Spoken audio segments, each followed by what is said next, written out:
नमस्कार, न्यूज़ 24 देख रहे हैं आप और आपके साथ मैं हूं ऋषभ शर्मा। टोक्यो पैरालंपिक्स में भारत ने शानदार प्रदर्शन किया है और भारत के इस शानदार प्रदर्शन के पीछे जो सबसे ज़्यादा बड़ी वजह है वो है भारतीय एथलीट्स का वो दृढ़ निश्चय जिसके साथ में ये खिलाड़ी टोक्यो गए थे। ऐसे ही दृढ़ निश्चय को लेकर गए थे दो भारत के स्टार बैडमिंटन खिलाड़ी शटलर।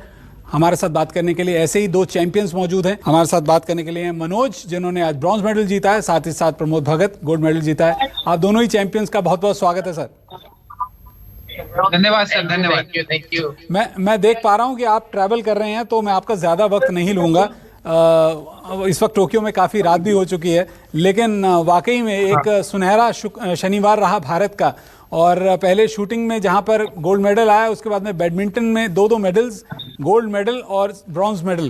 पहले तो प्रमोद आप ही से पूछूंगा, वर्ल्ड नंबर 1 रैंक के साथ आप टोक्यो पैरालंपिक्स में गए थे, मेडल की उम्मीद सभी कर रहे थे, गोल्ड मेडल आएगा, आपको विश्वास था? हाँ डेफिनेट, मैं श्योर था कि डेफिनेटली मैं गोल्ड ही लाऊंगा, क्योंकि मेरा प्रैक्टिस बहुत अच्छा था। कोविड के टाइम में भी हमको कोई कठिनाई हुई नहीं। हम स्टेट और सेंट्रल के गवर्नमेंट के सपोर्ट से हम अच्छा ट्रेनिंग कर पाए थे, और भाई ने भी अच्छा सपोर्ट किया था, और हमारे जो गौरव खन्ना सर है उन्होंने भी अच्छा लॉकडाउन में कोचिंग का ट्रेनिंग दिया, तो उसके वजह से हम बहुत आई एम श्योर थे। हाँ, मनोज का थोड़ा निराशा हुआ। मैं सोच रहा था कि हम दोनों फाइनल खेलेंगे, बट मनोज सेमी में कुछ मतलब खेल नहीं पाया अच्छे से, बट फाइनली इसने ब्रोंज पदक हासिल किया। देखिए यहाँ पर प्रमोद, आपका दोनों का ही प्रदर्शन शानदार रहा। जिस तरह से गोल्ड मेडल भारत को मिला, भारत में जिन लोगों ने भी इस मैच का टेलीकास्ट देखा और उसके बाद में मेडल सेरेमनी देखी, जब राष्ट्रगान बजा तो फिर वाकई में it was something special. Manoj, आपके लिए एक ऐसा एक्सपीरियंस था, पहली बारी पैरालंपिक्स के अंदर बैडमिंटन गेम को इंट्रोड्यूस किया गया और भारत की तरफ से 7 प्लेयर्स गए, 2 मेडल आ चुके हैं, 3 खिलाड़ी ऑलरेडी फाइनल में जगह बना चुके हैं। कहीं ना कहीं दिख रहा है कि पैरालंपिक्स में जो भारतीय पैराथलीट्स हैं बैडमिंटन में, वो एक पावर हाउस बनते हुए दिखाई दे रहे हैं। बिल्कुल सही कह रहे हैं आप कि हकीकत की बात है। पहली बार पैरालंपिक्स में पैरा बैडमिंटन ने इसमें इन्वॉल्व हुआ, और होते ही पैरा बैडमिंटन ने मतलब धमाका मचा दिया। आप देखिए, आज मतलब सेकेंड लास्ट डे था और उसमें 2 मेडल आ चुके हैं, और कल के दिन में मुझे उम्मीद है 3 तो श्योर है, चौथा भी ब्रॉन्ज मेडल हमारे प्रमोद भैया लाएंगे मिक्स डबल में। और इसी के साथ जो मेडल टैली है वो पैरा बैडमिंटन का हाई रह जाएगा, है ना। और बस यही दुआ करिए कि कल का जो मैच है वो हमारे प्लेयर्स के लिए, और जैसे कि आज का दिन अच्छा रहे, कल का भी दिन अच्छा रहे, और जिससे कि पैरा बैडमिंटन एक और ऊंचाई पे इंडिया में पहुंचे। बिल्कुल। वैसे प्रमोद, एक सवाल मेरा आपसे है, बहुत सारे लोगों ने अलग अलग कहानियां जो हैं आप सभी पैरा एथलीट से जुड़ी हुई इस वक्त चर्चा में है, क्योंकि पैरा एथलीट्स की ज़िंदगी आसान नहीं होती है। तो एक कहानी मैंने भी आपके बारे में पढ़ी, मैं उसी के बारे में आपसे पूछना चाहूँगा। क्या हुआ था आपके बचपन में, जो एक वक्त ऐसा आया था आपने बैडमिंटन छोड़ने के बारे में सोच लिया था? कुछ ऐसी कहानी मैंने पढ़ी है, अगर आप हमारे दर्शकों के साथ में वो शेयर करना चाहें तो। आप सबको पता ही होगा कि जब मैंने शुरुआत की थी तब इतना पैरा बैडमिंटन का जन्म हुआ था, और उस वक्त इतना पॉपुलरिटी नहीं था उस वक्त का।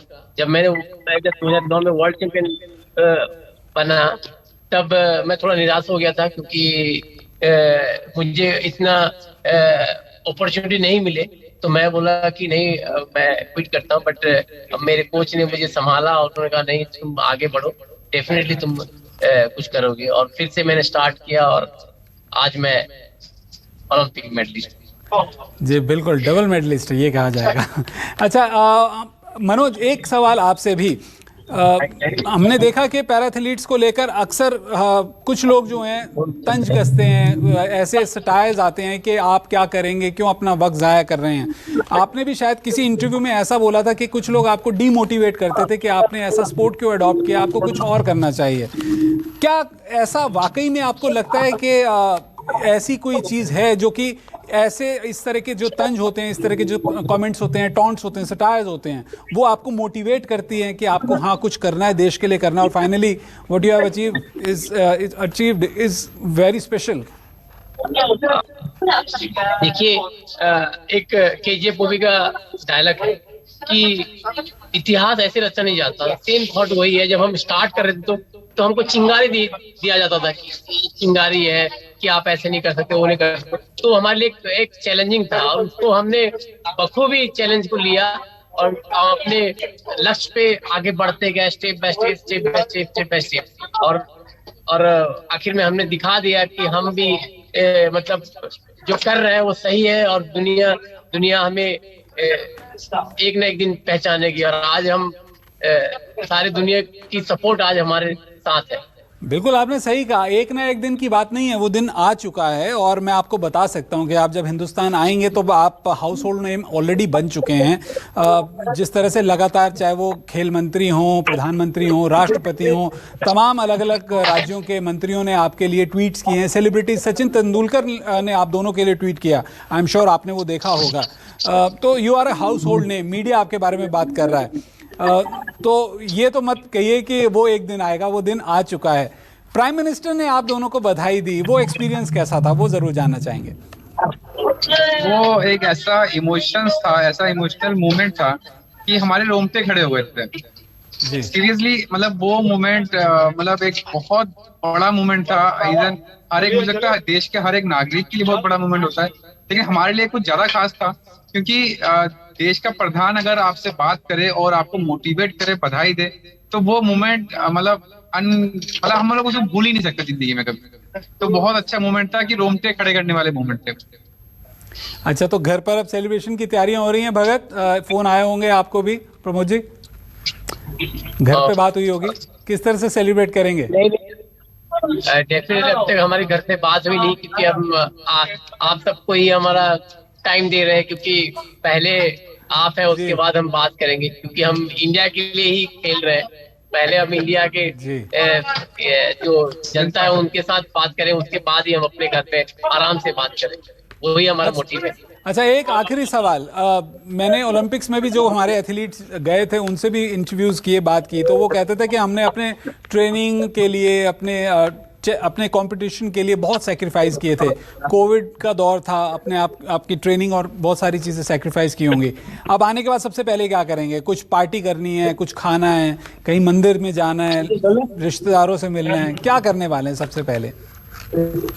सबसे पहले तो अगर मेरे घर में से पूछा जाए तो मैं घर में जाके आराम से कुछ दिन रेस्ट लूंगा, आराम से हफ्ते भर पूरा आराम से घर वालों के साथ टाइम दूंगा और घर वालों के साथ बात करूंगा। मिलेगा नहीं वैसे आपको।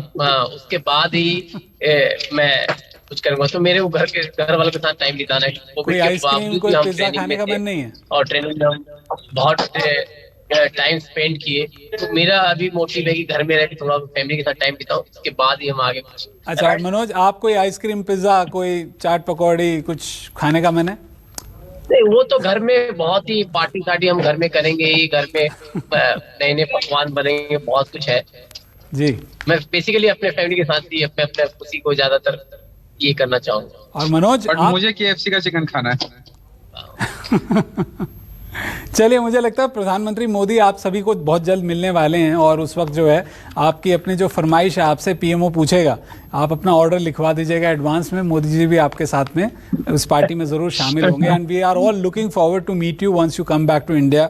आपने देश का नाम रोशन किया है, तमाम भारतीयों के को जो है फ़ख्र का मौका दिया अपने पर।